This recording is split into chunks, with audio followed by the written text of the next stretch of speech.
Labor will be able to pass legislation in the Senate using only the votes of the Greens in support, but with no margin for error. That's after One Nation got the final Senate spots up for grabs in WA and in New South Wales. Chief Election Analyst Tom Connell joins us now. And Tom, talk us through the makeup of the Senate, because it was a close-run thing, wasn't it, as to whether Labor would also need others on the crossbench to get legislation through. It was in the end. So this is where we've ended up. Labor with 28 seats overall in the Senate. Now, effectively, they go from 25 to 28. So they've had 3 net gains at this Senate. One Nation, as you say, have gone from 2 to 4. Where that leaves things right now, Labor obviously has a pathway with the coalition. It always does in the Senate. They want to pass things that way. Or the Greens, because they need this for a majority. 39 votes overall for majority. So Labor plus the Greens is exactly that figure.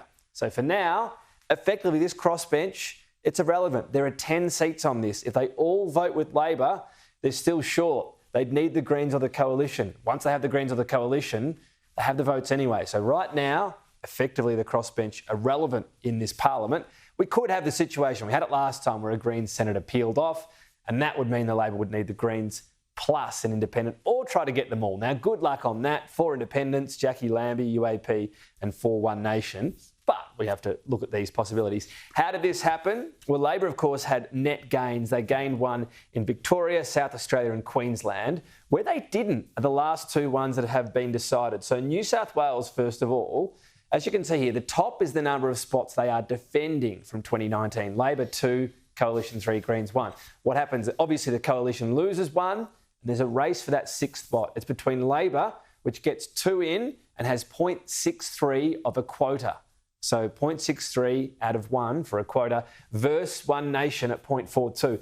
That's on the large end of the sort of gap you can make up from these preferences. So these people are excluded one by one, their preferences are distributed, and they have managed to just make that up. So when we look at New South Wales, it's going to be 2 Labor, 2 Coalition, 1 Green, and 1 to One Nation. How close? We don't yet know. They're about to publish it, but we get an insight to it by looking at WA. This was late yesterday.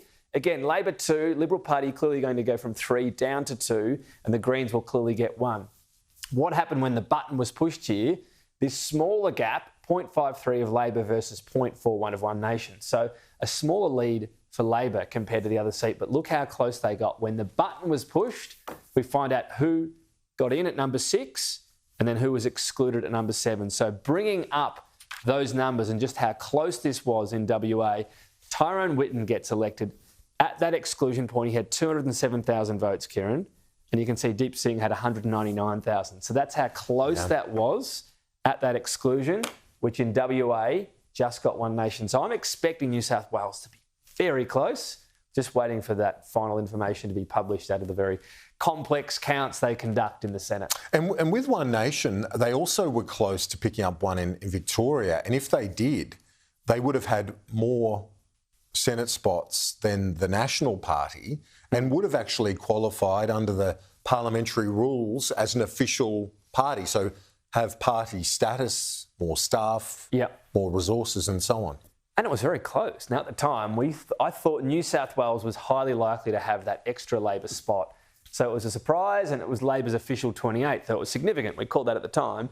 As you say, 0.43 was Labor's leftover versus 0.31. This was decided in the end. Labor were ahead as the distribution was happening by 30,000.